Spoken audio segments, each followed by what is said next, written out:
এইজন্য আল্লাহ তাআলা বলেন ইয়া আইয়ুহাল্লাযীনা আমানুত্তাকুল্লাহ ইয়া আইয়ুহাল্লাযীনা আমানুত্তাকুল্লাহ। এইজন্য আল্লাহ বলে মুমিনেরা ইত্তাকুল্লাহ, আল্লাহকে ভয় করো। কাকে ভয় করো? আল্লাহকে ভয় করো। কারণ তোমার মধ্যে যখন আমি আল্লাহর ভয় চলে আসবে তখন তোমার দ্বারা গুনাহ থেকে বাঁচা সম্ভব হবে। ঠিক কি না? গুনাহ থেকে বাঁচা সম্ভব হবে। কারণ যার মধ্যে আল্লাহর ভয় আছে তার মধ্যে আল্লাহর সামনে দাঁড়িয়ে হিসাব দিতে হবে এই বিষয়ের চিন্তা আছে। ঠিক কি না? আর যার মধ্যে আল্লাহর সামনে দাঁড়াতে হবে, আমার গোটা জিন্দেগির হিসাব আল্লাহ তাআলা নেবেন, এই ভয় চিন্তা যার মধ্যে আছে বলে একটা গুনাহ করতে পারবে না। আর এই চিন্তা যে লালন করবে আল্লাহ তাআলা তাকে জান্নাত দিয়ে দিবে। সুবহানাল্লাহ বলেন। আল্লাহ তাআলা বলেন ওয়া আম্মা মান খাবা মাকামা রাব্বিহ ওয়া আম্মা মান খাবা মাকামা রাব্বিহি ওয়া নাহান নাফসা আনিল হাওয়া ফাইন্নাল জান্নাতা হিয়াল মাওয়া। আল্লাহু আকবার। আল্লাহ তাআলা বলেন ওয়া আম্মা মান খাবা মাকামা রাব্বিহ, যার দিলের মধ্যে আল্লাহ তাআলার সামনে দাঁড়ানোর ভয় আছে, ওয়া নাহান নাফসা আনিল হাওয়া, আল্লাহর সামনে দাঁড়াতে হবে এই ভয়ে নিজের নফসকে গুনাহ থেকে হেফাজত করে, ফাইন্নাল জান্নাতা হিয়াল মাওয়া।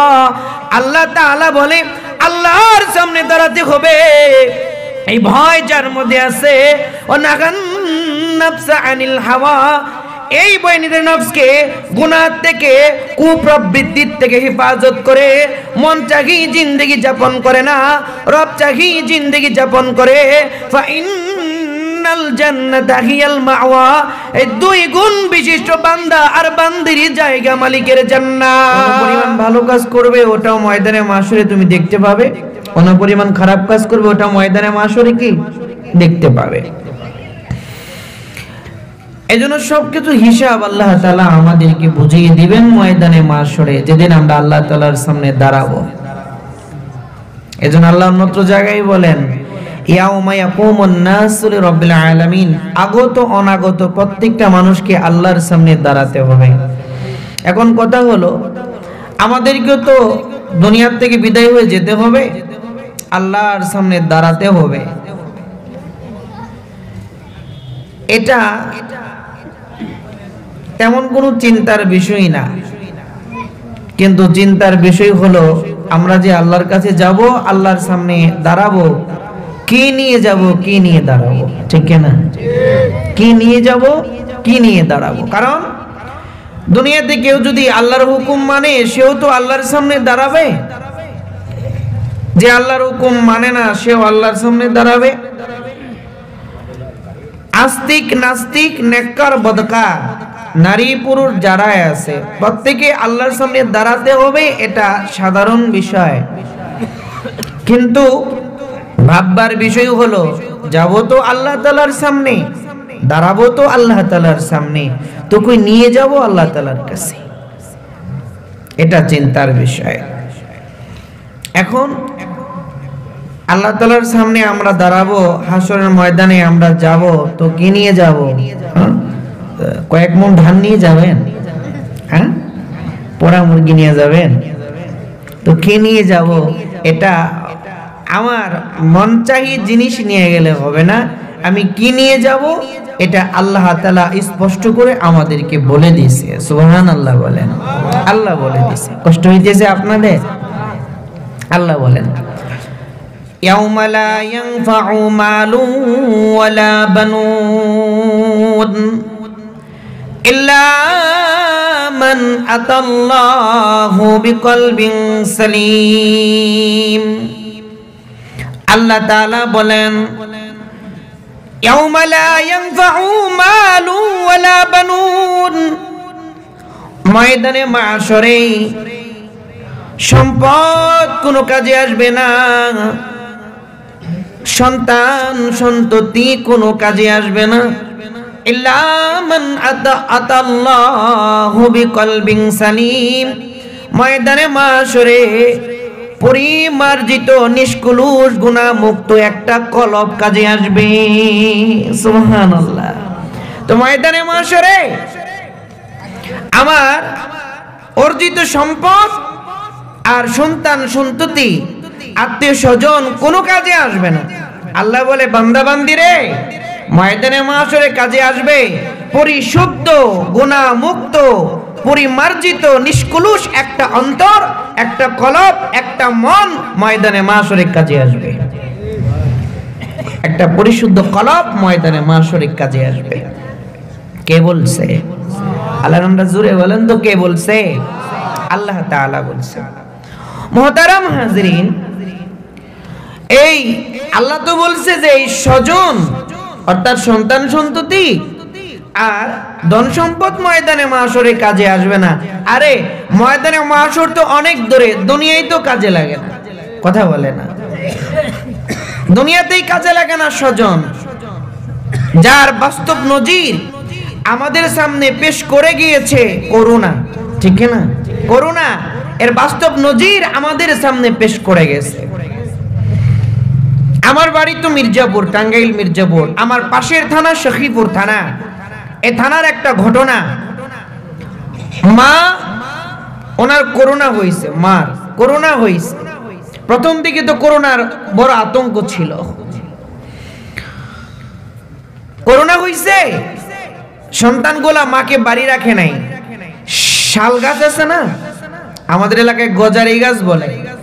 এই শাল গাছ গজারি গাছের এই জঙ্গলে, এই বনের ভিতরে মাকে রেখে চলে গেছে। করোনা হয়েছে, চলে গেছে। পেপার পত্রিকাতেও আসছে, স্বামী বিদেশ থেকে আসছে।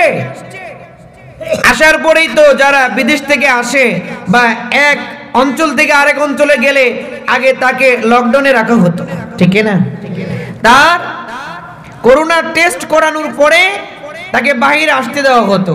সে তো বিদেশ থেকে আসছে স্বামী, তো তার করোনা টেস্ট করা দরকার। তো টেস্ট করতে গেছে, তার বিবি বাবার বাড়ি চলে গেছে। যদি টেস্টে করোনা পজিটিভ হয়, তো যদি আমার হয়, চলে গেছে। তো করোনা টেস্টের রেজাল্ট 15 দিন পরে আসছে। দেখে যে রেজাল্ট পজিটিভ আসে নাই, নেগেটিভ আসছে, করোনা হয় নাই। তো বিবি বাড়ি আসছে, স্বামী আর দেরি করে নাই, তালাক দিয়ে দিছে,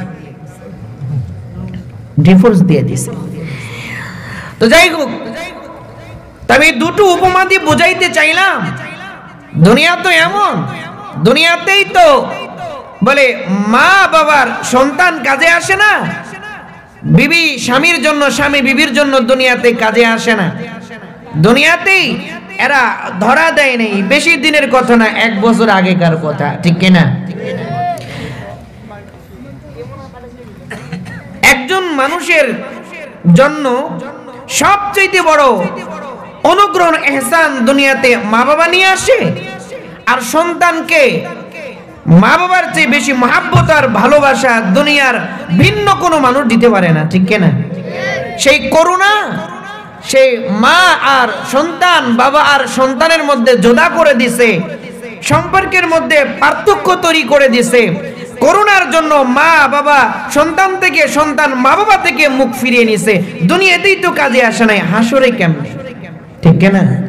এটাই আল্লাহ বলছে, ময়দানে মাশরে সন্তান সন্ততি স্বজন কোনো কি আসবে না, কাজে আসবে না। তারপরে আসেন সম্পদ। সম্পদের যত সম্পদ আমাদের আছে, এর মূল হলো টাকা। মূল কি? টাকা। আমাদের সমাজে নাস্তিক পাড়ায় একটা কথা আছে যে টাকা হইল দ্বিতীয় আল্লাহ। চিল্লায় বলেন নাউজুবিল্লাহ। আচ্ছা, আপনারা বলেন তো, আরেকটা কথা, কুফরি কথা আমাদের সমাজে প্রচলিত আছে যে টাকা দেখলে পুতুলের মুখও হা করে। এই শব্দটা আপনারা শুনছেন কোনোদিন?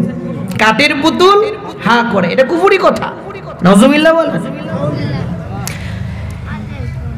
তো আমাদের সমাজে আমরা এটি ইয়াকিন করি, এই বিশ্বাস আমরা দিলে লালন করি যে টাকা থাকলে সব হয়, ঠিক না? এটা আমাদের আকীদা, আমরা বিশ্বাস করি। আরে না, হ্যাঁ টাকা দিয়ে সব হয় না, টাকা দিয়ে কিছু কিছু কাজ হয়, ঠিক না? কারণ টাকা দিয়ে কিছু কিছু কাজ হলেও সব কাজ হয় না। আগে আমার কথাগুলো বুঝেন, আমি ঢুকে গেছি আলোচনায়। যেমন ধরেন আপনি লক্ষ লক্ষ টাকা ব্যয় করে নরম গদি, নরম বিছানা নিশ্চিত করতে পারবেন, কিন্তু লক্ষ লক্ষ টাকা ব্যয় করে শান্তির নিদ্রা ক্রয় করতে পারবেন? কথা বলে না। টাকা দিয়ে শান্তির ঘুম ক্রয় করতে পারবেন? আরে আপনার 10 পাওয়ারের ঘুমের ওষুধ খেয়েও 2টা 3টা খেয়েও ঘুম হয় না। হ্যাঁ, 10 টাকা বলে 10 পাওয়ারের ঘুমের ওষুধ, এটা 2-3টা একত্রে সেবন করেও ঘুম হয় না। যদি টাকা দিয়ে ঘুম ক্রয় করা যাইতো তাহলে এই ঘুমের ওষুধ খেয়ে হলেও তার ঘুম আসতো, কিন্তু 2-3টা একত্রে খায় তাও ঘুম হয় না, এভাবে তাকায়া থাকে। কারণ টাকা দিয়ে কিছু কাজ হলেও সব কাজ হয় না। টাকা দিয়ে আপনি কোটি কোটি টাকা ব্যয় করে নরম বিছানা নিশ্চিত করতে পারবেন, কিন্তু শান্তির ঘুম নিশ্চিত করতে পারবেন না। এখানে আমার অনেক বাবাজিরা আছে, এই চুল পেকে গেছে, দাড়ি পেকে গেছে। আমাদের এলাকায় সেলুন আছে, সেলুন নাই? সেলুন, আপনি সেলুনে গিয়ে টাকা ব্যয় করে আপনি এই পাকা চুল কালো করতে পারবেন কয়েক ঘন্টার জন্য।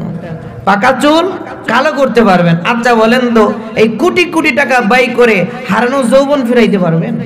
কথা বলে না। পারবেন? পারবেন? পারবেন না। তাহলে বোঝা গেল টাকা দিয়ে কিছু কাজ হইলেও সব কাজ হয় না। টাকা দিয়ে পাকা চুল কালো করা গেলেও টাকা দিয়ে যৌবন ফেরানো যায় না। আরেকটা উদাহরণ দিব এখানে। আপনি টাকা দিয়ে লক্ষ লক্ষ টাকার বই কিনে, কিতাব কিনে ঘরে আপনার বুক সেলফে সারিবদ্ধ করে রেখে দিতে পারবেন। আপনারা বলেন তো, কোটি কোটি টাকা দিয়ে আপনারা বই কিনে ঘর পড়তে পারবেন, কিন্তু কোটি টাকা দিয়ে বিদ্যা অর্জন করতে পারবেন? টাকা দিয়ে বিদ্যা কেনা যায়? কেনা যায় না।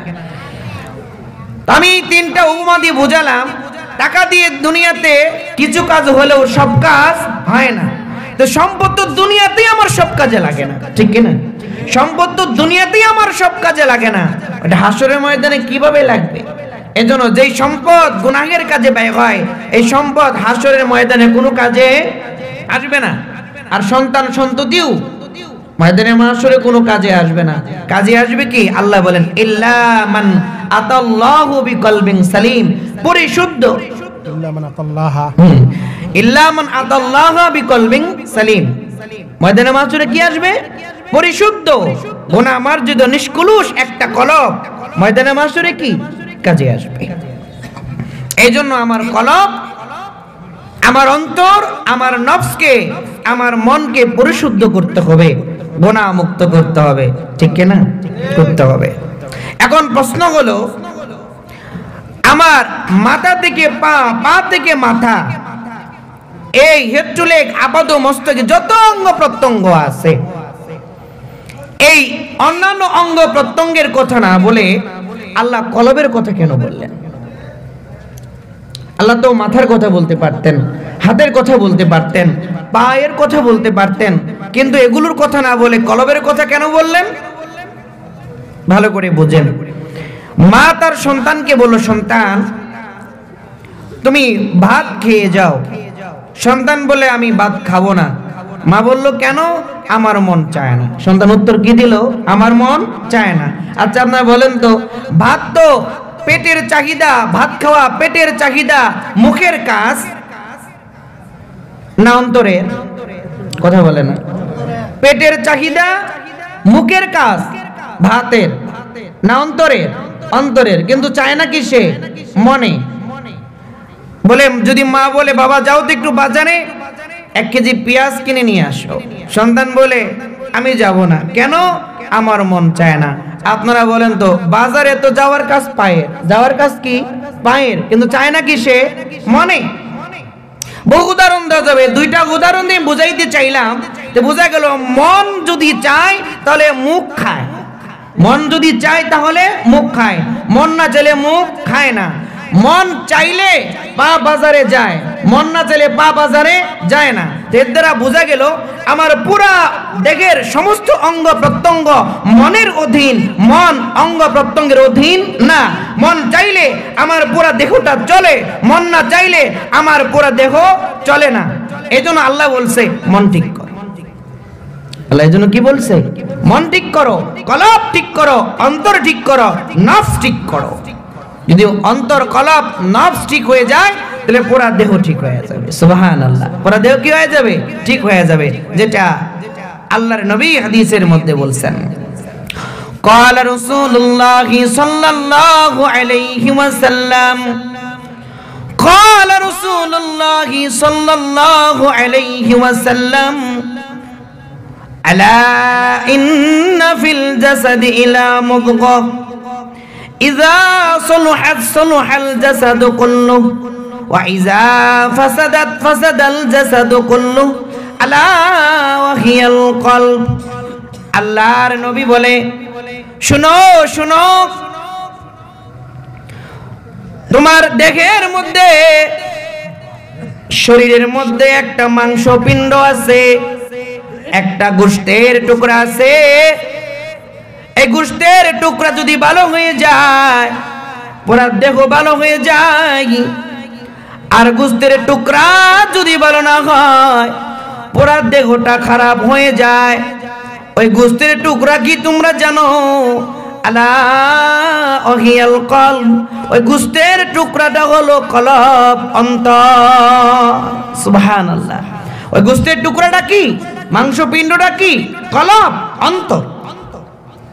এই কলব আর এই অন্তর যদি ভালো হয়ে যায় তাহলে পুরা দেহ ভালো হয়ে যায়। আর অন্তর যদি খারাপ থাকে তো পুরা দেহটা কি? খারাপ থাকে, খারাপ হয়ে যায়। এজন্য কলব ঠিক তো পুরা দেহ ঠিক, কলব খারাপ তো পুরা দেহটাই কি? খারাপ। এই জন্য তো আল্লাহ তাআলা বলছেন, কদ আফলাহা মান যাক্কাহা ওয়া কদ খাবা মান দাসাহা। এজন্য আল্লাহ বলে কামিয়াব তো ওই ব্যক্তি যার কলব ঠিক হয়ে গেছে। সুবহানাল্লাহ। কামিয়াব ওই ব্যক্তি যে নিজের কলবকে পরিশুদ্ধ করেছে, নিষ্কলুষ করেছে, গুনাহ মুক্ত করেছে, সে কামিয়াব। ওয়াকাদ খাবা মান দাসাহা। আর ব্যর্থ, নাকামিয়াব তো ওই ব্যক্তি যার কলব পরিশুদ্ধ করে নাই, গুনাহ বর্জন তার কলবটাকে করতে পারে নাই, ওই ব্যক্তি হলো নাকামিয়া, ওই ব্যক্তিটা হলো ক্ষতিগ্রস্ত। কে বলছে? জোরে বলেন। আল্লাহ তাআলা বলছেন। এজন্য কলবকে আমার পবিত্র করতে হবে, পাক করতে হবে। মুহতারাম হাজিরিন, এখন কলব নাপাক হয় কিভাবে? কলব নাপাক হয় কিভাবে? ভাই, কলব নাপাক হয় গুনাহের দ্বারা। কলব নাপাক কিসের দ্বারা? গুনাহের দ্বারা। গুনার দ্বারা কলব নাপাক হয়। এখন হাদিসের মধ্যে আসছে, কেউ যদি একটা গুনাহ করে তার কলবের মধ্যে একটা কালো দাগ পড়ে যায়। সে যদি আবার গুনাহ করে তার কলবের মধ্যে আরেকটা দাগ পড়ে যায়। এজন্য সে যত গুনাহ করতে থাকবে এক একটা গুনাহের জন্য তার কলবের মধ্যে এক একটা দাগ পড়ে যাবে। আর এই দাগ পড়তে পড়তে কলবটা তার কালো হয়ে যাবে, কলবটা তার নাপাক হয়ে যাবে। আর সে যখন ইস্তিগফার এবং তওবা করে আল্লাহর আদেশ এবং নিষেধ নবীজির তরিকায় বাস্তবায়ন করা শুরু করে দিবে, তো তার কলব পরিষ্কার হইতে থাকবে, তার কলব পবিত্র হইতে থাকবে। মুহতারাম হাজিরিন, এজন্য কিছু বড় বড় গুনাহ আছে যে গুনাহের দ্বারা কলব নাপাক হয়। যেমন গীবত, শিকায়েত, পরনিন্দা, পরচর্চা, হিংসা, অহংকার, বলে রিয়া, এ জাতীয় গুনাহের দ্বারা কলব নাপাক হয়। শিরিক, কুফর, কবিরা গুনাহের দ্বারা কলব কি হয়ে যায়? নাপাক হয়ে যায়। এজন্য যার মধ্যে শিরক আছে, কুফর আছে, যার বলে কি বিদআতের গুনাহ আছে, যার গীবত নামক গুনাহ আছে, বলে পরনিন্দা, চুগলখুরির গুনাহ আছে, যার অহংকার যার দিলের মধ্যে আছে, বলে এই কলবটা নাপাক হয়ে যায়। এই কলবটা কি হয়ে যায় বাবা? নাপাক হয়ে যায়। বিশেষ করে অহংকার এবং রিয়া, এগুলো বড় মারাত্মক রূপ। বলে রিয়ার দ্বারা তো তার সমস্ত নেক আমল বরবাদ হয়ে যায়। রিয়ার দ্বারা, লৌকিকতার দ্বারা তার সমস্ত নেক আমল বরবাদ হয়ে যায়। আর অহংকার করার দ্বারা সে আল্লাহ তাআলার কাছে রহমত পাবার বদলে সে আল্লাহর গজবে এবং আল্লাহর লানতে সে ধ্বংস হয়ে যায়। অহংকার মানুষকে শেষ করে দেয়। অহংকার মানুষকে কি করে দেয়? শেষ করে দেয়। এজন্য আমাদেরকে প্রবাদ বাক্য আছে না, অহংকার পতনের মূল। অহংকার পতনের কি মূল? যে অহংকার করে হাজার হাজার বছরের ইবাদত শয়তানের নষ্ট হয়ে গেছে। শয়তানের কি হয়ে গেছে বাবা? নষ্ট হয়ে গেছে। গুফরান কুরআন নবী রাহমাতুল্লাহ আলাইহি যখিরায়ে মালুমাত এই কিতাবের মধ্যে লেখেন, শয়তান এত বড় আবেদ, এত বড় আল্লাহর গোলাম, ৮০,০০০ বছর জমিনে ইবাদত করেছে। কথিত আছে জমিনের এমন কোন জায়গা নাই যে জায়গায় শয়তান আল্লাহ তাআলার সন্তুষ্টির জন্য সিজদা করে নাই। ৮০,০০০ বছর দুনিয়ার জমিনে শয়তান ইবাদত করেছে। শুধু তাই নয়, জমিনে শয়তানের সিজদা, শয়তানের লম্বা লম্বা রুকু, লম্বা লম্বা কিয়াম মালিকের কাছে এত পছন্দনীয় হয়েছে, মালিক খুশি হয়ে গেছে। খুশি হয়ে সম্মান দিয়ে শয়তানকে প্রথম আসমানে খায়রুল আব, শ্রেষ্ঠ আবেদের মাকাম দিয়া তুলে নিছে। সুবহানাল্লাহ, প্রথম আসমানে তুলে নিছে। খায়রুল আব, শ্রেষ্ঠ আবেদের মাকাম আল্লাহ তাআলা দিয়ে দিছে। ইবাদত বন্দেগী আরো বাড়িয়ে দিছে। আল্লাহ আরো খুশি হয়ে গেছে। তাকে দ্বিতীয় আসমানে আল্লাহ তুলে নিছেন। ওখানে নিয়ে আল্লাহ তার লকব দিলেন জাহিদ, দুনিয়া বিমুখ। তারপরে তৃতীয় আসমানে তুলে নিলেন, আল্লাহ নাম দিলেন খাজেন। চতুর্থ আসমানে তুলে নিলেন, আল্লাহ নাম দিলেন তাকি। বলে আল্লাহ তাআলা পঞ্চম আসমানে তুলে নিলেন, আল্লাহ নাম দিলেন অলি। ষষ্ঠ আসমানে নিয়ে নিলেন, তার ইবাদতে খুশি হয়ে তার নাম দিলেন আলেম। তারপরে সপ্তম আসমানে আল্লাহ তার ইবাদতে খুশি হয়ে তুলে নিয়ে নাম দিলেন আজাজিল। নাম দিলেন কি? আজাজিল। কত সম্মান আল্লাহ তাআলা শয়তানকে দিলেন তার ইবাদতে খুশি হয়ে। বুঝেন কলবের রূপ থাকলে কি হয়, আমি এটা বোঝাচ্ছি। মুহতারাম হাজিরিন, তো সপ্তম আসমানে আজাজিল, এখানে আরো খুশি হয়ে আল্লাহ কি করলেন? এই কিতাবের মধ্যে লেখেন, গুফরান কুরআন নবী রাহমাতুল্লাহি আলাইহি বলে তাকে ফেরেশতাদের শিক্ষক হিসেবে নিয়োগ করলেন, মুআল্লিমুল মালায়েকা। কতদিন? বলে তিনি ২০,০০০ বছর। কত বছর? কিতাবে লেখছে ২০,০০০ বছর তিনি ফেরেশতাদের শিক্ষকতা করেছে, মুআল্লিমুল মালায়েকার দায়িত্ব পালন করেছে। সুবহানাল্লাহ। তারপরে তিনি কি করলেন? বলে কিতাবের মধ্যে লেখে তিনি ৩০,০০০ বছর, এই শয়তান ৩০,০০০ বছর যে তিনি এই মালিকের যে আরশে আজিম, যে আরশ বহনকারী ফেরেশতা আছে, বলে তাদের প্রধান ছিলেন। ১৪,০০০ বছর ওই কিতাবের মধ্যে লেখেন তিনি আল্লাহর আরশকে একাধারে তাওয়াফ করেছে। সুবহানাল্লাহ, সুবহানাল্লাহ। আর ৪০,০০০ বছর তিনি জান্নাতের কেয়ারটেকার ছিলেন, পাহারাদার ছিলেন। তাহলে ইবাদতের পুঁজি শয়তানের কি পরিমাণ! হাজার হাজার বছরের ইবাদত শয়তানের আমল নামায় আছে। এবার আল্লাহ তাআলা আদম আলাইহিস সালামকে সৃষ্টি করে বললেন, উসজুদু লি আদম, আদমকে সিজদা করো। তো ইল্লা ইবলিস ফাসাজাদু, সকলেই সিজদা করলো, ইল্লা ইবলিস, ইবলিস ব্যতীত। ইবলিস সিজদা করলো না। আল্লাহ বলল, কিরে তোকে আমি সিজদা করার জন্য বললাম? কোন জিনিস তোকে আমার নির্দেশ পালন করতে বাধা দিল? কেন তুই সিজদা দিলি না? এবার শয়তান নিজে যে আল্লাহর হুকুম পালন করলেন না, আদম আলাইহিস সালামকে সিজদা করলেন না, সপক্ষে দলিল পেশ করতেছে। তিনি বলে আনা খায়রুম মিনহু,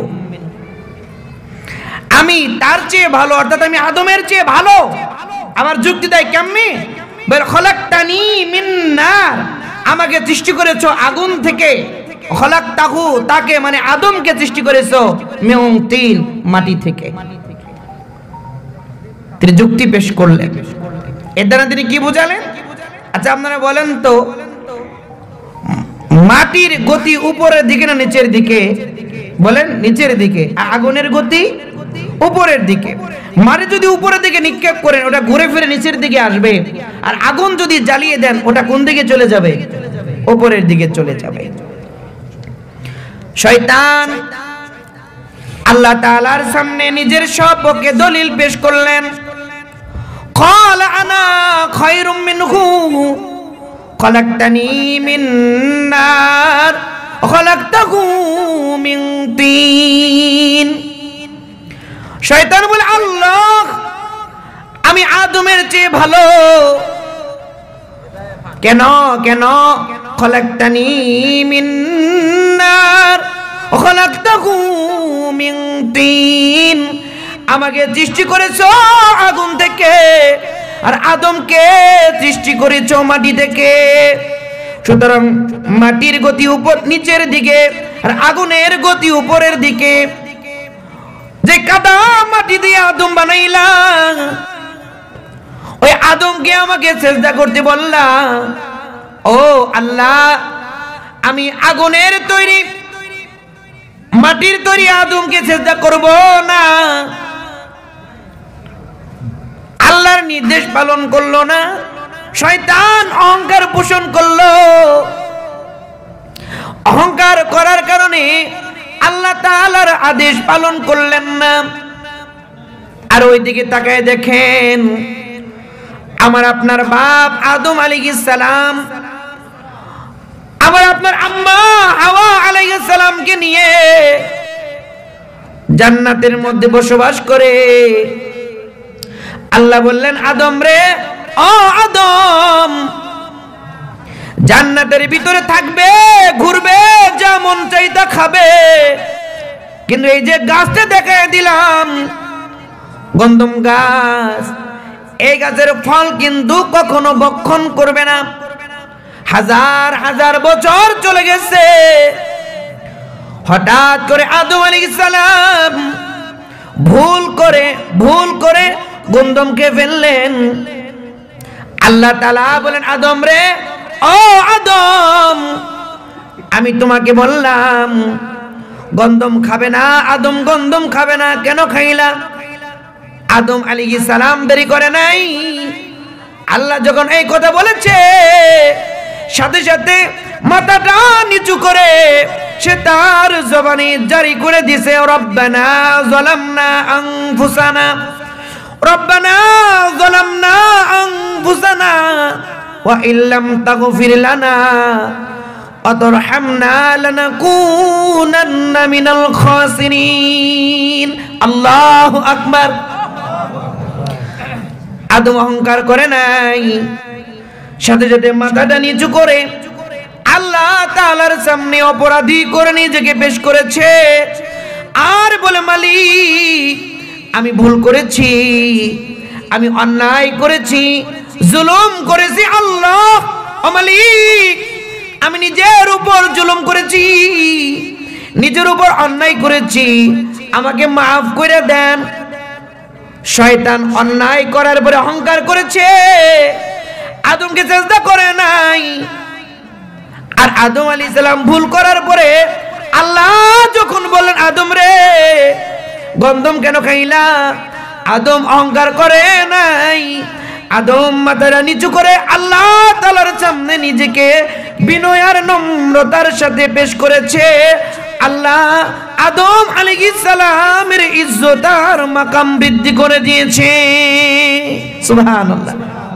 আর এদিকে শয়তান ভুল করার পরে তার উচিত ছিল নিজেকে নত করে দেওয়া, বিনয় প্রকাশ করা, মাওলা আমি ভুল করছি, আমি অন্যায় করছি। সে এটা না করে অহংকার করেছে। তো আল্লাহ কি করলেন? ওয়া আবা আস্তাকবারা কানা মিনাল কাফিরিন, সে অহংকার করার কারণে আল্লাহ তাকে কাফেরের লকব লাগায় দিলেন, সে কাফের হয়ে গেল। আর হাজার হাজার বছরের ইবাদত নেক আমল এক নিমিষেই ধ্বংস হয়ে গেল। কি করার কারণে? অহংকার করার কারণে। আর অহংকারটা হলো কলবের রোগ। অহংকারটা হলো কি? কলবের কি রোগ? অহংকার হলো কলবের রোগ। আর এটাই আল্লাহ বলছে যে তুমি কি করো, ইল্লা মান আতাল্লাহা বিকলবিন সালিম, এই পরিশুদ্ধ পরিমার্জিত কলব ময়দানে মাশরে কাজে আসবে, এজন্য কলব পাক করো। আর কলব পাক করলে কি হবে? আল্লাহ বলেন কদ আফলাহা মান যাক্কাহা ওয়া কদ খাবা মান দাসাহা, যে কলব পাক করলো সে কামিয়াব হয়ে গেল, আর যে কলবকে পাক করলো না সে নাকামিয়াব হয়ে গেল। নাউজুবিল্লাহ বলেন, সে নাকামিয়াব হয়ে গেল। এজন্য অহংকারের রূপ, গীবতের রূপ, শিকায়েতের রূপ, পরনিন্দা, পরচর্চা, বলে মিথ্যা, চুগলখড়ির এ জাতীয় রূপ, এগুলো কলবের রূপ। এগুলো কলব থেকে মরার আগেই বের করতে হবে। কোন সময়? বলে মরার আগেই এই কলব থেকে এই রূপগুলো বের করতে হবে। এই রূপগুলো থেকে আমার কলবকে পাক সাফ করা লাগবে। যদি মরার আগেই কলবটাকে এ জাতীয় রূপ থেকে পাক সাফ করতে পারি, তাহলে আমার জিন্দেগি কামিয়াব। সুবহানাল্লাহ, আমার জিন্দেগি কি কামিয়াব। এখন তৃতীয় নম্বর প্রশ্ন হলো, এখন এই রূপগুলো সাফ করব কিভাবে? রূপগুলো সাফ করব কিভাবে? আল্লাহ তাআলা বলেন, ইয়া আইয়ুহাল্লাযীনা আমানুত্তাকুল্লাহ, ইয়া আইয়ুহাল্লাযীনা আমানুত্তাকুল্লাহ ওয়া কুনু মা'আস সাদিকিন।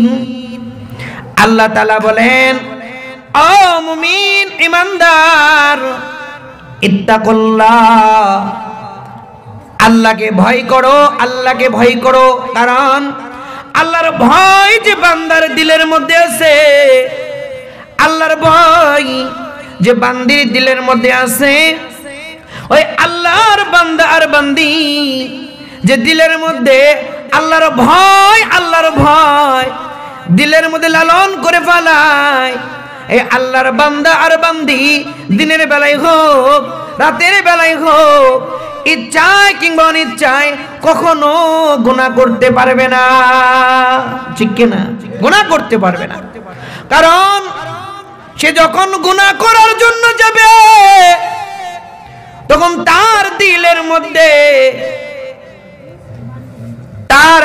মধ্যে এটা সে অনুভব করবে, মস্তিষ্কের মধ্যে চিন্তা করবে, আমি এখন যদি গুনাহ করি, আর আল্লাহ তাআলা দেখতেছেন, আল্লাহ তো দেখেন, আল্লাহ আমার সাথে আছে, ইন্না রাব্বাকা লাবিল মিরসাদ, আল্লাহ দেখে, ওয়া হুয়া মাআকুম আইনামা কুনতুম, আল্লাহ আমার সাথে আছে, ইয়ালামু খাইনাতাল আয়ুন ওয়া মা তুখফিস সুদূর, আল্লাহ তাআলা সব কিছু বিষয়ে জ্ঞান রাখে, সব জানেন।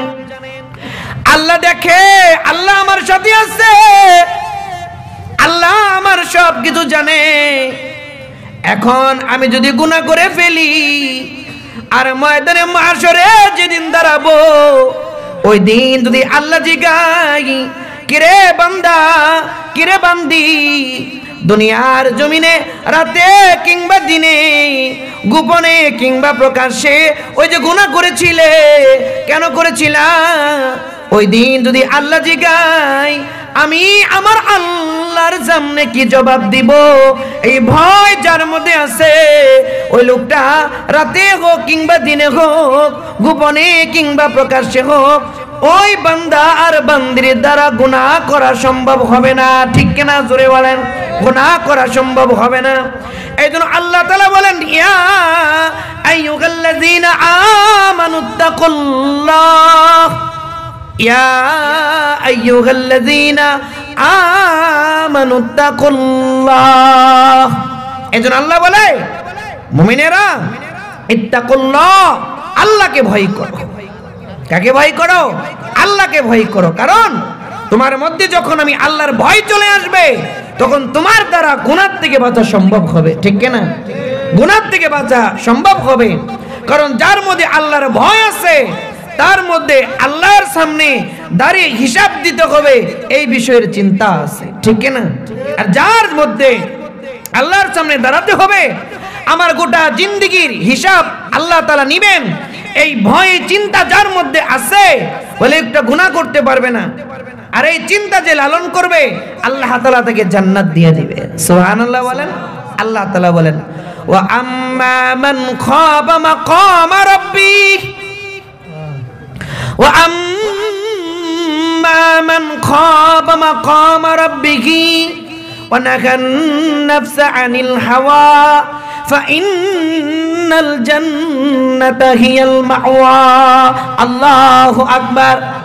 আল্লাহ তাআলা বলেন, ওয়া আম্মা মান খাবা মাকাম রাব্বিহ, যার দিলের মধ্যে আল্লাহ তাআলার সামনে দাঁড়ানোর ভয় আছে, ওয়ানাখান নাফসা আনিল হাওয়া, আল্লাহর সামনে দাঁড়াতে হবে এই ভয়ে নিজের নফসকে গুনাহ থেকে হেফাজত করে, ফাইন্নাল জান্নাতা হিয়াল মাওয়া। আল্লাহ তাআলা বলে আল্লাহর সামনে দাঁড়াতে হবে এই ভয় যার মধ্যে আছে, ওয়ানাখান নাফসা আনিল হাওয়া, এই ভয় নিজের নফসকে গুনাহ থেকে কুপ্রবৃত্তির থেকে হেফাজত করে মন চাহি জিন্দেগি যাপন করে না, রব চাহি জিন্দেগি যাপন করে। ফাইন্নাল জান্নাতা হিয়াল মাওয়া, এই দুই গুণ বিশিষ্ট বান্দা আর বান্দির জায়গা মালিকের জান্নাত। সুবহানাল্লাহ, মালিকের জান্নাত। এজন্য আল্লাহ বলেন, ইয়া আইয়ুহাল্লাযীনা আমানু, হে ঈমানদারেরা, ইত্তাকুল্লাহ, আল্লাহকে ভয় করো। এখন বলতে পারেন, হুজুর আল্লাহর ভয় তো নাই, গুনাহ থেকে তো বাঁচতে পারি না, আল্লাহর ভয় তো আমার দিলের মধ্যে নাই, এখন কি করব? আল্লাহ তাআলা বলে, আরে তুই তোর দিলের মধ্যে আমি আল্লাহর ভয় নাই, তুই আমি আল্লাহকে ভয় করতে জানিস না, তোর দিলের মধ্যে তাকওয়া নাই, ঠিক আছে, তাহলে তুই ওই সমস্ত লোকের সাথে ওঠা বসা কর, ওই সমস্ত লোকের সান্নিধ্য গ্রহণ করো, ওই সমস্ত লোকের সংসর্গ গ্রহণ করো যারা আমি আল্লাহকে ভয় করে। অকুনু মাআস সাদিকিন। সুবহানাল্লাহ। যারা আমি আল্লাহকে ভয় করে তাদের সাথে থাকো, তাদের সঙ্গী হও। এখন আল্লাহকে ভয় করে কারা? বুঝতেছেন আমার কথাগুলো? এখন আল্লাহকে ভয় করে কারা? কারণ আপনাদের প্রশ্ন করার সুযোগ পাবেন না, এজন্য আমি নিজে নিজেই প্রশ্ন করে উত্তর দিচ্ছি। আল্লাহকে ভয় করে কারা? আল্লাহ নিজেই বলেন, ইন্নামা ইয়াখশাল্লাহ মিন ইবাদিহিল উলামা। আল্লাহু আকবার। আল্লাহ বলে, আমার নেককার বান্দাদের মধ্যে একমাত্র আলেমরাই আমি আল্লাহকে ভয় করে। সুবহানাল্লাহ। তো আল্লাহ বলে, যারা তোমার মধ্যে ভয় নাই, তুমি আল্লাহকে ভয় করতে জানো না, যে আল্লাহকে ভয় করে তাদের সঙ্গে থাকো। আপনারা বলেন তো আল্লাহ কি বলছে? যে আমার নেককার বান্দাদের মধ্যে শুধুমাত্র কেবলমাত্র শতভাগ ভয় কারা করে? আলেমরা করে। কারা করে? আলেমরা করে। তাহলে তরজমা কি দাঁড়াবে? আল্লাহ বলতেছে, এই ইমানদারেরা, ইত্তাকুল্লাহ, আল্লাহকে ভয় করো। বলি আল্লাহ আপনার ভয় তো দিলের মধ্যে নাই, কি করব? যারা আমি আল্লাহকে ভয় করে তাদের সাথে থাকো। আল্লাহ তোমাকে কারা ভয় করে? আল্লাহ বলে আলেমরা। সুবহানাল্লাহ। আল্লাহ কি বলে? আলেমরা। তার মানে কি? আলেমদের সাথে থাকো। সুবহানাল্লাহ বলবেন না? কষ্ট হইতেছে আপনাদের? কি বলতেছে? তাহলে কাদের সাথে থাকো? আলেমদের সাথে থাকো। থাকলে কি হবে? আল্লাহ বলেন সূরা ইউনূসের ৬২ এবং ৬৩ নম্বর আয়াত, আলা ইন্না আউলিয়া আল্লাহ, আলা ইন্না আউলিয়া আল্লাহ লা খাউফুন আলাইহিম ওয়া লা হুম ইয়াহজানুন। সুবহানাল্লাহ।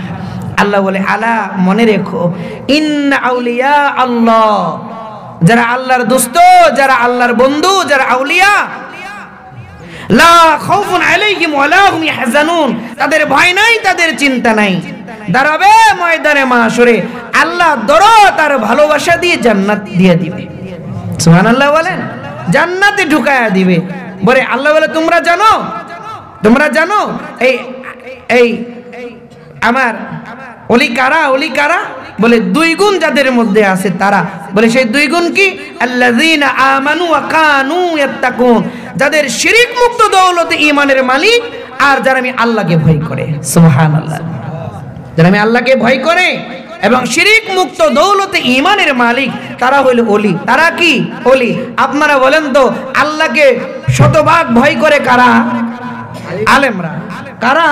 আলেমরা। আর আল্লাহ বলে যারা আল্লাহকে ভয় করে তারা আল্লাহর ওলি। তাহলে এই জমানার হক্কানে আলেমরা কার ওলি? কথা বলেন, এক একটা আলেম কার ওলি? আল্লাহর ওলি। এজন্য আল্লাহ বলেন ইয়া আইয়ুহাল্লাযীনা আমানু ইত্তাকুল্লাহ, ও ঈমানদারেরা আল্লাহকে ভয় করো, ওয়া কুনু মা'আস সাদিকিন, মানে ওলামাদের সাথে থাকো। থাকলে কি হবে? তোমার মধ্যে তাকওয়া চলে আসবে। আর তুমি যখন তাকওয়ার এই ধন ও ভান্ডার তুমি যখন লালন করবে, তুমি ওলি হয়ে যাবে। সুবহানাল্লাহ। তুমি কি হয়ে যাবে? ওলি হয়ে যাবে। ইন আউলিয়াউহু ইল্লাল মুত্তাকুন, আল্লাহ অন্যত্র জায়গায় বলছে আল্লাহর ভয় ছাড়া ওলি হওয়া যায় না। আল্লাহর ভয় ছাড়া কি হওয়া যায় না? ওলি হওয়া যায় না। ওলি হইতে হলে কার ভয় লাগবে? আল্লাহর ভয় লাগবে। আর আল্লাহর ভয় নিজের মধ্যে আনতে হলে কাদের সাথে থাকতে হবে? আলেমদের, নেককার আলেমদের সাথে আমাদের থাকতে হবে। থাকলে কি হবে? আমার মধ্যে তাকওয়া চলে আসবে। কি চলে আসবে? তাকওয়া চলে আসবে। কারণ নেককারের সংস্রব যারা গ্রহণ করবে তারাও নেককার হয়ে যাবে। কারণ দুনিয়াতে মানুষ যার সাথে চলে, যে যার সাথে চলে তার প্রভাব তার উপরে পড়ে। এক বন্ধুর প্রভাব আরেক বন্ধুর উপরে পড়ে। যেমন যারা এই টুপি আছে, দাড়ি আছে, পাঞ্জাবি পরে, নামাজ পড়ে, এই পাঞ্জাবি পরে টুপি পরে এমন লোক দেখছেন দাঁড়িয়ে দাঁড়িয়ে পেশাব করে? বিশেষ কারণ যারা দাড়ি, টুপি, পাঞ্জাবি, পাঁচ ওয়াক্ত নামাজের ইহতিমাম যারা করে, এদেরকে দাঁড়ায় পেশাব করতে দেখছেন কোনোদিন? দাঁড়ায় এরা পেশাব করে? করে না। কিন্তু দাড়ি নাই, টুপি নাই, পাঞ্জাবি নাই, পাঁচ বেলার নামাজে হাজিরা দেয় না, এমন লোক দাঁড়িয়ে দাঁড়িয়ে পেশাব করে, এটা কোনো দেখছেন? এটা কিসের প্রভাব? এটা পোশাকের প্রভাব। এটা কিসের প্রভাব? পোশাকের প্রভাব। টুপির সাথে, দাড়ির সাথে, জুব্বার সাথে তার সম্পর্ক হয়ে গেছে, তো এই পোশাক তাকে দাঁড়িয়ে দাঁড়িয়ে পেশাব করতে বাধা দেয়। ঠিক না? বাধা দেয়।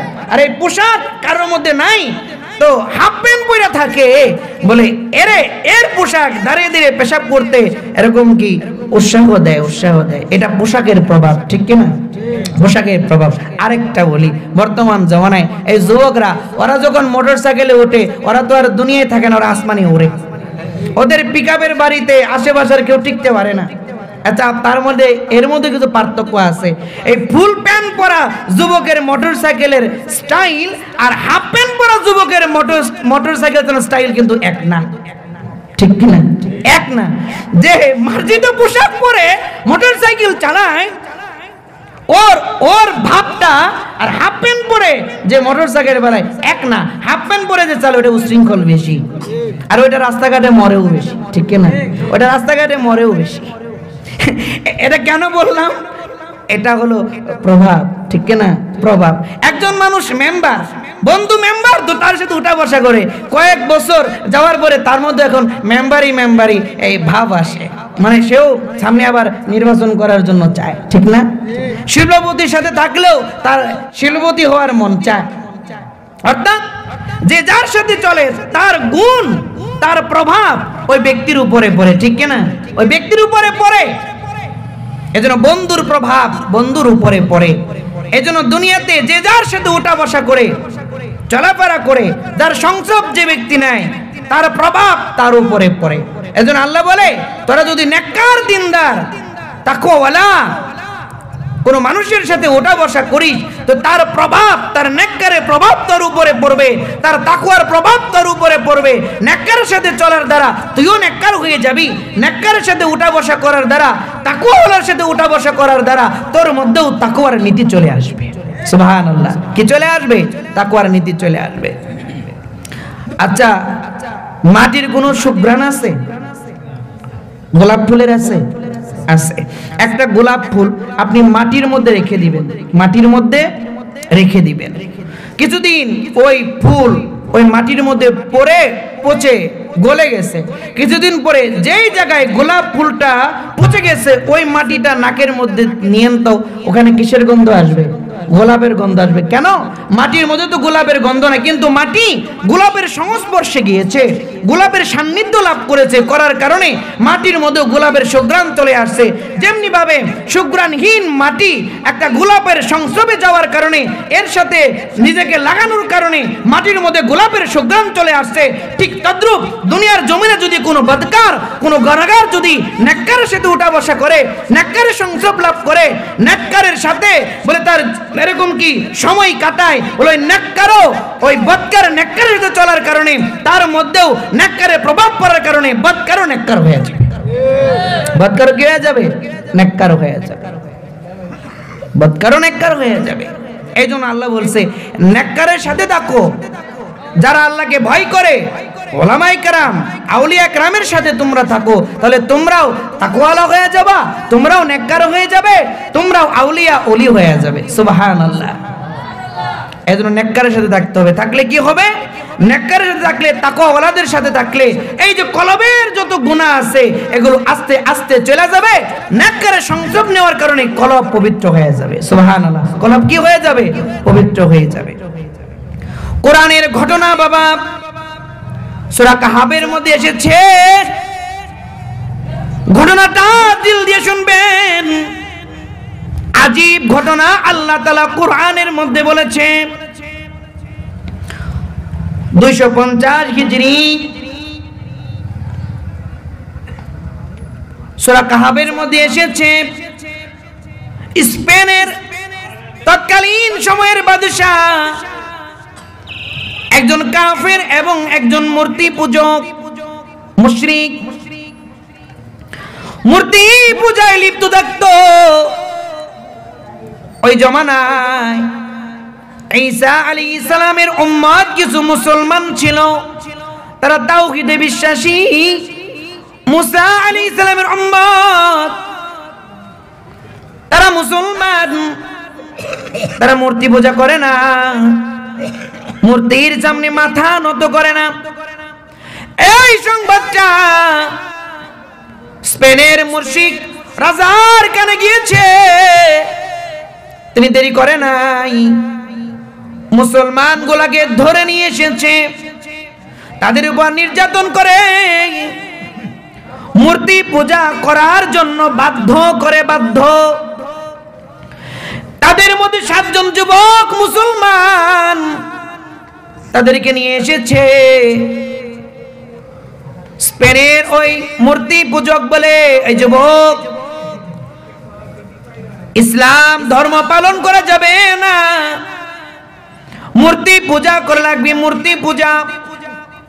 7 যুবক বললেন, আমরা মুসলমান, তাওহীদে বিশ্বাসী, আমরা মূর্তি পূজা করতে পারবো না। এই কথা বলে তারা চলে আসলেন জীবন আর ঈমান বাঁচানোর জন্য। তারা ওই রাজ্যের শহর ছেড়ে দিয়ে স্পেনের গ্রানাডায় লাউসা নামক শহরের বিস্তীর্ণ একটা গুহায় আশ্রয় নেওয়ার জন্য রওনা দিলেন। 7 জন যুবক হাঁটতেছে, কিছু দূর যাওয়ার পরে তাকায় দেখে তাদের পিছনে একটা কুকুর তাদের সাথে হাঁটতেছে। 7 যুবক দেখে তাদের সাথে একটা কুকুর যাইতেছে। 7 যুবকের একজন বলে, কিরে, কুকুর আমাদের সাথে কেন? আবার চলতে চলতে কখন বুক বুক আওয়াজ করবে, আবার আমরা ধরা পড়ে যাব। তারা কুকুরকে বলতে যাই, কুকুর যা যা, এখান থেকে চলে যা, কুকুরকে ধমকাচ্ছে। কুকুরটা দেরি করে নাই, তার নিজের ভাষায় আল্লাহ তাআলাকে বলে, আল্লাহ ও মালিক। এই 7 জন যুবক নিজের ঈমান বাঁচানোর জন্য, মূর্তি পূজার থেকে বাঁচার জন্য, তোমার মুহাব্বতে, তোমার প্রেম ভালোবাসা ইজহার করার জন্য এই দেশ ত্যাগ করতেছে রে মালিক। যে 7 জন যুবক তোমার প্রেম আর ভালোবাসাকে প্রাধান্য দিয়েছে, তাওহীদ, রিসালাত, আখিরাতকে প্রাধান্য দিয়ে দেশ ত্যাগ করতেছে, ও মালিক আমি কুকুর তোমার এই 7 জন বান্দা যুবককে ভালোবাসি আল্লাহ। আমি 7 জন যুবককে ভালোবেসে আমিও এই কুফর আর শিরকের রাজত্ব ছেড়ে 7 জন যুবকের সাথে হইতে চাই। সুবহানাল্লাহ। মালিক গো, এই 7 জন যুবক আমাকে ধমকায়, আমাকে সাথে নেয় না। ও মালিক, জবানটা খুলে দাও। আমি আমার জবানে 7 জন যুবককে বলি, যুবক রে, তারা আল্লাহর প্রেমকে প্রাধান্য দিয়ে, তাওহীদকে প্রাধান্য দিয়ে ঈমান বাঁচানোর জন্য দেশ ত্যাগ করতেছো। আমি কুকুর তোমাদের মুহাব্বতে তোমাদের সাথেও দেশ ত্যাগ করে তোমাদের সফর সঙ্গী হইতে চাই। সুবহানাল্লাহ। আল্লাহ যুবক এই কুকুরের জবান খুলে দিছে। এবার কুকুর জবান খুলে 7 যুবককে বলে, এই যুবক, তোরাও যেরকম আল্লাহর প্রেম আর ভালোবাসা দিলের মধ্যে লালন করে বলে ঈমান বাঁচানোর জন্য দেশ ত্যাগ করতেছো, আমি আল্লাহর প্রেম ইজহার করার জন্য তোদের মুহাব্বতে তোদের সাথে দেশ ত্যাগ করে তোদের সফর সঙ্গী হইতে চাই। সুবহানাল্লাহ। তো 7 যুবকের একজন বলে, আরে কুকুর কথা বলে মানুষের মধ্যে, আল্লাহর কুদরত, কুকুরটা নিয়ে নি। সুবহানাল্লাহ। 7 জন যুবকের সাথে এই কুকুর চলে গেল। তো সেই লাউসা নামক বিস্তীর্ণ গুহায় এই যুবকরা ঢুকলো। আল্লাহর কুদরত একাধারে 300 বছর ঘুমের মধ্যে পার করে দিল। আল্লাহু আকবার বলেন। কত বছর? 300 বছর। তো 550 বছর পরে ঘুম ভাঙলো। চুল বরাবর হয়ে গেছে, নখ বরাবর হয়ে গেছে, বুক বরাবর হয়ে গেছে, সাথে কিছু মুদ্রা ছিল, খানা দরকার, সংক্ষিপ্ত করতেছি আমি।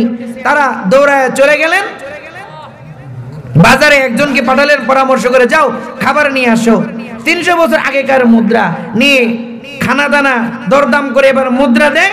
মুদ্রা দেওয়ার পরে দেখে ওই দোকানদার, এটা তো এই জমানায় চলে না, এটা তো 300 বছর আগেকার মুদ্রা। আল্লাহু আকবার।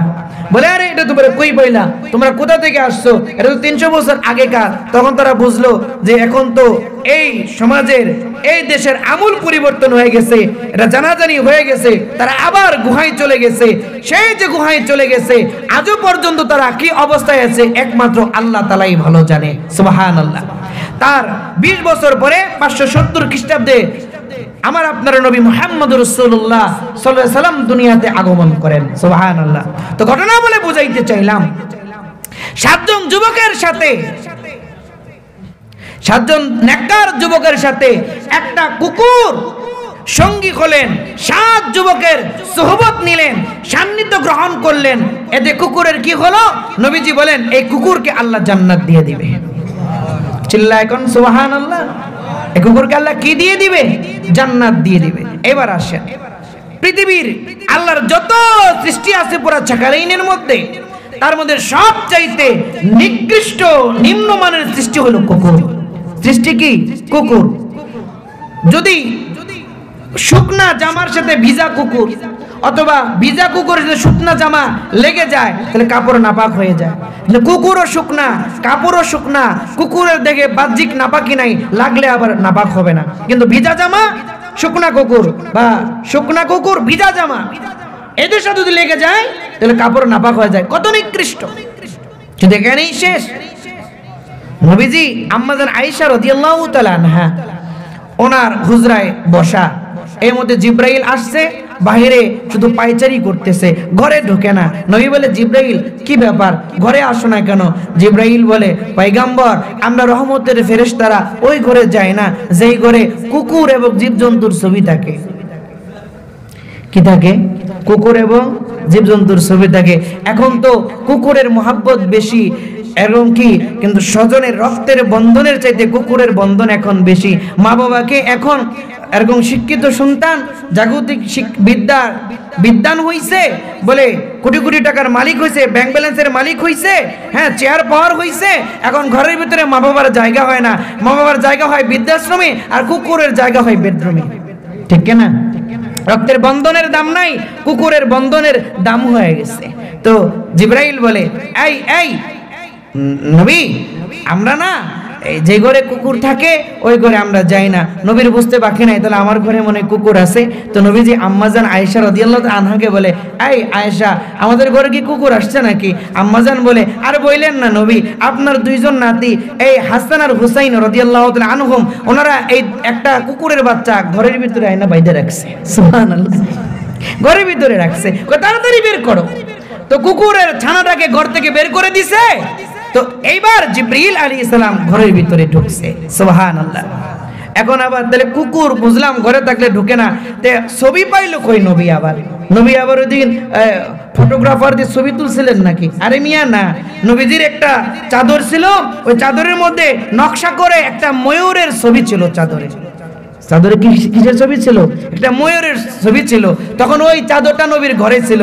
তো নবীজিকে জিবরাইল বলে, ওই যে চাদরের মধ্যে ময়ূরের ছবি আছে, যে ঘরে জীবজন্তুর ছবি লটকানো থাকে, এটা পিসাবের হোক, এটা আপনার নেত্রীর হোক, আপনার নেতার হোক, যারই থাক, খানায় খাবার ইমাম সাহেবের হোক, যারই ছবি হোক, ওই ঘরে রহমতের ফেরেশতা যাবে না। যাবে না। যত যত্ন করেই নেতার নেত্রীর ছবি ঘরে রাখেন, ঘরের ভিতরে গজব ঢুকবে, রহমত ঢুকবে না। ঠিক না? কি ঢুকবে? গজব ঢুকবে, রহমত ঢুকবে না। তো নবী কি করলেন? ওই ময়ূরের যে জায়গাটা নকশা করা ছিল, ওই সুই দিয়ে ওই সুতাগুলো তুলে ওই ময়ূরের ছবিটা তুলে ফেললেন। তো ওই ঘরে রহমতের ফেরেশতা ঢুকলেন। তো আমি এই দুইটা হাদিস বলে বোঝাইতে চাইলাম যে কুকুর কত নিকৃষ্ট প্রাণী। যদি ভিজা কাপড়ের সাথে শুকনা কুকুর লেগে যায়, কাপড় নাপাক হয়ে যায়, যেই ঘরে কুকুর থাকে ওই ঘরে রহমতের ফেরেশতা ঢুকে না। বলে ওই কুকুর শুধুমাত্র নেককারের সঙ্গী হওয়ার কারণে, নেককারের সাথে তার সুসম্পর্ক হওয়ার কারণে, সান্নিধ্য গ্রহণ করার কারণে এই কুকুরটাকেও মালিক জান্নাত দিয়ে দিবে। এটা কিসের কারণে? নেককারের সংসর্গ গ্রহণ করার কারণে। এখন আমি আপনাদের বলতে চাই, পৃথিবীর নিকৃষ্ট একটা প্রাণী কুকুর যদি নেককারের সংসর্গ গ্রহণ করার কারণে জান্নাতি সার্টিফিকেট পায়, আমরা সৃষ্টির শ্রেষ্ঠ জীব, আমরা মানুষ, আবার আমরা শ্রেষ্ঠ নবীর শ্রেষ্ঠ উম্মত, আমরা যদি কোনো নেককার, কোনো আলেমের, কোনো দিনদার আলেম, নেককারের হক্কানি আলেম, আউলিয়ায়ে কেরামের যদি সোহবত গ্রহণ করতে পারি, এদের সান্নিধ্যে জীবন যাপন করতে পারি, তো আল্লাহ আমার মর্যাদা আরো কত গুণ বৃদ্ধি করে দিবে। সুবহানাল্লাহ, আর কত গুণ বৃদ্ধি করে দিবে। কুকুর যদি এত দামি হয়, আমি তো সৃষ্টির সেরা, তাহলে আমার মর্যাদা আল্লাহ কত বৃদ্ধি করে দিবে। এজন্য আমাদের কাদের সংসর্গ গ্রহণ করতে হবে বলেন? নেককার আলেমদের, আউলিয়ায়ে কেরাম, পীর মাশায়েখের সংসর্গ আমাদেরকে গ্রহণ করতে হবে। মুহতারাম হাজিরিন, আরে হক্কানি আল্লাহওয়ালা এই যে হযরত আছেন, ওনাদের মতো আলেমে দ্বীন যারা আছে, এদের সংসর্গ সোহবত কেউ যদি গ্রহণ করে, আব্দুল্লাহ ইবনে আব্বাস রাদিয়াল্লাহু তাআলা আনহু বলেন, তাফসীর ইবনে কাসিরের মধ্যে এসেছে, বলে তো এদের সংসর্গ যদি গ্রহণ করে, এদের খেদমতে কেউ যদি লেগে যায়, সে তো এরকম কি নবী হবে না, কিন্তু ওলির মাকাম পেয়ে যাবে। সুবহানাল্লাহ। কেমনে? হযরতে মূসা আলাইহিস সালাম, ওনার খাদেম ছিল ইউশা বিন নুন আলাইহিস সালাম। ইউশা আলাইহিস সালাম তখন নবী হয় নাই। হারুন আলাইহিস সালাম ইন্তেকাল করলেন। তো তারপরে মূসা আলাইহিস সালামের খাদেম হলেন ইউশা আলাইহিস সালাম। তখন তিনি নবী হন নাই, তিনি মূসা আলাইহিস সালামের খেদমত করে, মূসা নবীর এরকম কি সমস্ত কাজকর্ম করে দেয়, মূসা আলাইহিস সালামের সাথে উঠা বসা করে, সময় পার করে। এক সময় তো মূসা আলাইহিস সালাম দুনিয়া থেকে চলে গেলেন। চলে যাওয়ার পরে আল্লাহ তাআলা মূসা আলাইহিস সালামের সান্নিধ্যে থাকার কারণে তার দিলের হালত এত সুন্দর হয়ে গেছে, তার কলবটা এরকম কি গুনাহ মুক্ত হয়ে গেছে, তার কলবে গুনাহের লেশ মাত্র নাই। তো আল্লাহ তাআলা একজন আলেম, জমানার শ্রেষ্ঠ আলেম মূসা আলাইহিস সালামের সোহবত গ্রহণ করার কারণে আল্লাহ ইউশা আলাইহিস সালামকে নবুয়তের মাকাম দিয়ে দিয়েছে। সুবহানাল্লাহ। নবুয়তের কি দিয়ে দিয়েছে? মাকাম দিয়ে দিয়েছে। এজন্য আব্দুল্লাহ ইবনে আব্বাস বলে, এই নবীর উম্মতেরা রে, তোরা তো যদি হক্কানি কোন আলেম, ওরাসাতুল আম্বিয়া, কোন আল্লাহওয়ালা নেককার আলেমের সংসর্গে থাকতে পারো, এদের সোহবতে থাকতে পারো, এদের সান্নিধ্যে থাকতে পারো, তোমরা ইউসা আলাইহিস সালামের মতো নবী হবে না, নবীর মাকাম পাবে না, কিন্তু তোমরা ওলি হয়ে যাবে। কি হয়ে যাবে? ওলি হয়ে যাবে। এজন্য আমাদের নেককার আল্লাহওয়ালা হক্কানি আলেম পীর মাশায়েখের সোহবতে সংসর্গে থাকতে হবে। থাকার দ্বারা কি হবে? কলব পাক হবে। থাকার দ্বারা কি হবে বলেন? কলব পাক হবে। শাহ মুহাদ্দিস দেহলভী শাহ ওলিউল্লাহ মুহাদ্দিস দেহলভী রাহমাতুল্লাহ আলাইহি সুন্দর উপমা দিয়েছে। কষ্ট হইতেছে আপনাদের? একটু জিকির করেন, লা ইলাহা ইল্লাল্লাহ, লা ইলাহা ইল্লাল্লাহ, লা ইলাহা ইল্লাল্লাহ, লা ইলাহা ইল্লাল্লাহ, লা ইলাহা ইল্লাল্লাহ, লা ইলাহা ইল্লাল্লাহ। জবান গুলো জিকির করেন, জবান বন্ধ রাখবেন না। বিসমিল্লাহ।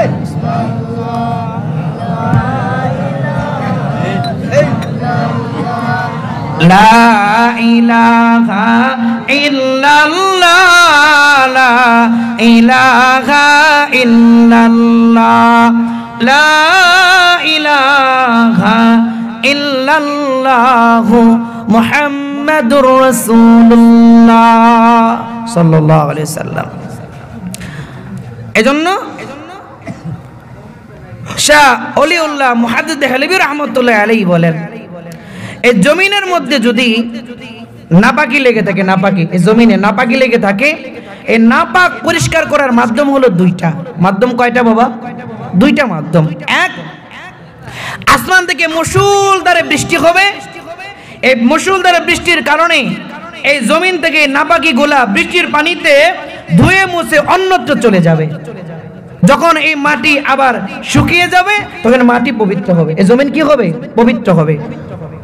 আর দুই নম্বর হলো বৃষ্টি না, এই জমিনের উপরে নাপাকি আছে, সূর্যের আলোর তাপে ওই নাপাকি পুড়ে এরকম কি ভস্মীভূত হয়ে যাবে, ছাই হয়ে যাবে, তারপরে জমিন কি হবে? পবিত্র হবে। তো শাহ ওলিউল্লাহ মুহাদ্দিস দেহলভী রাহমাতুল্লাহ আলাইহি বলে, এই আল্লাহর বান্দারা, বলে মানুষের এই দেহটা অর্থাৎ এই কলবটা হলো একটা জমিন। কলবটা হলো কি? একটা জমিন। এই দেহটা হলো একটা জমিন। এই দেহ কলব নামক দেহ নামক জমিনটাকে পাক করার মাধ্যম হলো দুইটা। মাধ্যম কয়টা বলেন? দুইটা। এক নম্বর মাধ্যম হলো যেরকম জমিনের উপরে নাপাকি মুষলধারে বৃষ্টির মাধ্যমে ধুয়ে এক জায়গা থেকে আরেক চলে যায়, ঠিক তদ্রূপ একজন মানুষ যখন 5 ওয়াক্ত নামাজ পড়বে, জিকির করবে, ইস্তেগফার করবে, হ্যাঁ বলে এই জিকির এবং ইস্তেগফার 5 ওয়াক্ত নামাজের নূর দ্বারা তার দেখের বলে এই কলবের যে গুনাহগুলো আছে এগুলো পরিষ্কার হয়ে যাবে। আর দুই নম্বর, যেরকম সূর্যের আলোর তাপে নাপাকি পুড়ে ছাই হয়ে জমিন পাক হয়, ঠিক তদ্রূপ আল্লাহ তাআলা আল্লাহওয়ালা বুজুর্গ হক্কানি আলেমে দিলের চোখের মধ্যে এরকম নূর রাখছে, এরকম আলো রাখছে। ওই আলো হক্কানি দিনদার ওলামায়ে কেরাম বুজুর্গরা যখন তার চোখ দ্বারা সে যখন নজর করে, ওই পাপিষ্টের কলবের দিকে যখন নজর করে, তার চেহারা দিকে যখন নজর করে, তার নজরের বরকতে তার কলবের গুনাহগুলোকেও আল্লাহ, নাপাকি গুনাহকেও আল্লাহ পুরে সারখার করে তার কলবটাকে পাক বানায় দেয়। সুবহানাল্লাহ। কলবটাকে কি বানিয়ে দেয়? পাক বানিয়ে দেয়। এজন্য আল্লাহ ওয়ালাদের সংস্পর্শে বসলে তাদের নেক নজর যখন আমার আপনার উপরে পড়বে, তার নেক নজরের বরকতে আল্লাহ তাআলা আমার কলবকে কলবে সালিম বানিয়ে দিবে। সুবহানাল্লাহ। কি বানিয়ে দিবে? কলবে সালিম বানিয়ে দিবে। নজরের প্রভাব আছে না? আরে মা বাবার নজর তো এরকম কি সন্তানের উপরে লাগে? নজর লাগে না? নজর লাগে না? এইজন্য হযরতের কাছে অনেকে নিয়ে আসে, হুজুর নজর লাগে, একটু ঝাড়ফুঁক করে দেন। হযরত ঝাড়ফুঁক করে দেয়, তার নজর ভালো হয়ে যায়। হ্যাঁ, একজন সাধারণ গুনাহগারের নজরও বদ নজরও অন্যের উপরে লাগে। একজন বদকারের বদ নজর যদি আরেকজনের গায়ে লেগে যদি অসুস্থ হয়ে পড়ে, আর একজন নেককার আল্লাহওয়ালা যার সম্পর্ক আল্লাহর সাথে হয়ে গেছে, যিনি আহলুল্লাহ, যিনি আহলে দিল, যিনি এমন মানুষের নজর কি আমার আপনার উপরে প্রভাব পড়বে না? প্রভাব ফেলবে না? অবশ্যই ফেলবে। বদকারের নজর যদি একজনের গায়ে লেগে যদি অসুস্থ হয়ে যাইতে পারে, তার নেককারের নজর যে সুস্থ হয়ে যাবে, ঠিক কি না? সে কি হয়ে যাবে? সুস্থ হয়ে যাবে। যে আহলে দিল, আহলুল্লাহ, হক্কানি ওলামায়ে কেরাম, পীর মাশায়েখ বুজুর্গ যারা আছে, এদের সোহবতে, এদের সান্নিধ্যে আমাদের বসতে হবে। এদের সান্নিধ্যে, এদের সংসব আমরা যখন গ্রহণ করব, তো আল্লাহ তাআলা আমার এই গুনাহ যুক্ত এই কলবটাকে আল্লাহ গুনাহ মুক্ত করে দিবে, কলবে সালিম বানিয়ে দিবে। সুবহানাল্লাহ। কি বানিয়ে দিবে? কলবে সালিম বানিয়ে দিবে। এজন্য নেককারের সোহবতে আমাদের থাকতে হবে। আমার আলোচনার শেষ ভাগের কথা, মুহতারাম হাজিরিন, নবী আলাইহিস সালাম যখন দুনিয়াতে আসলেন, দুনিয়াতে শুভ আগমন করলেন, তখন ওই জমানার অবস্থা সবচেয়ে নিকৃষ্ট ছিল। সবচেয়ে কি ছিল? নিকৃষ্ট ছিল। অন্ধকার যুগ, নিকৃষ্ট একটা যুগ ছিল নবীজি সাল্লাল্লাহু আলাইহি ওয়াসাল্লাম যখন দুনিয়াতে আগমন করলেন। কেমন নিকৃষ্ট যুগ? খানাই কাবা, যে কাবাকে কেউ যদি ঈমানের সাথে একবার দেখে, দেখার সাথে সাথে তার জিন্দেগির সব সগীরা গুনাহ আল্লাহ মাফ করে দেয়। সুবহানাল্লাহ। শুধু কি তাই, তার উপরে 20টা রহমত আল্লাহ নাজিল করে দেয়। খাস 20টা রহমত আল্লাহ নাজিল করে দেয়। কয়টা? 20টা। শুধু এখানেই শেষ নয় বাবা, এখানেই শেষ নয়। খানায় কাবা এমন একটা দামি ঘর, কেউ যদি খানায় কাবা বাইতুল্লাহ এর দিকে তাকাই, জিন্দেগির সগীরা গুনাহ মাফ হয়। তার উপরে আল্লাহ তাআলা 20টা রহমত নাজিল করে দেয়। কোন বান্দা আর বান্দি যদি খানায় কাবার গিলাফ ধরে মালিককে ডাক দেয়, আল্লাহ দেরি করে না, ওই বান্দা বান্দির উপরে আরো 40টা রহমত নাজিল করে দেয়। শুধু এখানেই শেষ নয় বাবা, কোন বান্দা আর বান্দি যদি খানায় কাবার তাওয়াফ করে, প্রদক্ষিণ করে, যারা খানায় কাবার তাওয়াফ করে, আল্লাহ ওই বান্দা বান্দির উপরে আরো 7টি রহমত নাজিল করে দেয়। কোন বান্দা আর বান্দি যদি খানায় কাবাকে দেখে, খানায় কাবার গিলাফ ধরে মালিককে ডাক দেয়, খানায় কাবার তাওয়াফ করে, আল্লাহ তাআলা ওই বান্দা বান্দির উপরে 120টা রহমত নাজিল করে দেয়। সুবহানাল্লাহ। এত দাম খানায় কাবার, এত দাম খানায় কাবার, এত দাম। যে খানায় কাবাকে দেখলো জিন্দেগির গুনাহ মাফ, খানায় কাবাকে দেখলে 120টা রহমত পাওয়া যায়। যে খানায় কাবাকে ধরলে 40টা রহমত নাজিল হয়। যে খানার কাবার তাওয়াফ করলে আরো 60টা রহমত নাজিল হয়। এই দামি ঘর খানায় কাবা, আরবের মুশরিক কাফেররা এই খানায় কাবার তাওয়াফ করতো, দেহের মধ্যে কাপড় লাগিয়ে তাওয়াফ করতো না। খানায় কাবা তারা উলঙ্গ অবস্থায় তাওয়াফ করতো। নাউজুবিল্লাহ। উলঙ্গ অবস্থায় তাওয়াফ করতো। যদি বলা হতো কিরে খানায় কাবা দামি ঘর, উলঙ্গ অবস্থায় তাওয়াফ করো কেন, তারা বলতো কাপড়ের মধ্যে কত নাপাকি থাকে, এই নাপাক কাপড় নিয়ে কিভাবে খানায় কাবা তাওয়াফ করে, এজন্য উলঙ্গ হয়ে তাওয়াফ করে। জাহেল কত বড় ছিল, কত বড় জাহেল। খানায় কাবার তাওয়াফ করতো উলঙ্গ। শুধু এখানেই শেষ। খানায় কাবার ভিতরে 360টা মূর্তি খানায় কাবার ভিতরে রেখে তারা এক একটা মূর্তির উপাসনা করত, পূজা করত। নাউজুবিল্লাহ বলেন। এত জাহেল ছিল তারা। ছেলে সন্তান হলে খুশি হতো, মেয়ে সন্তান হলে নারাজ হতো। ছেলে সন্তান হলে তারা সৌভাগ্যের কারণ মনে করত, মেয়ে হলে তারা দুর্ভাগ্যের কারণ মনে করত। ছেলে হলে সবাইকে ওই জমানার মিষ্টি বিতরণ করত, মেয়ে হলে ঘর থেকে বেরিয়ে হতো না। নাউজুবিল্লাহ বলেন। কত জাহেল। শুধু কি তাই, কেউ তো রাগ করে করে নিজের নবজাতক শিশু কন্যা সন্তানকে জীবিত অবস্থায় জীবন্ত কবরে পুঁতে দিত। চিল্লায় বলেন নাউজুবিল্লাহ।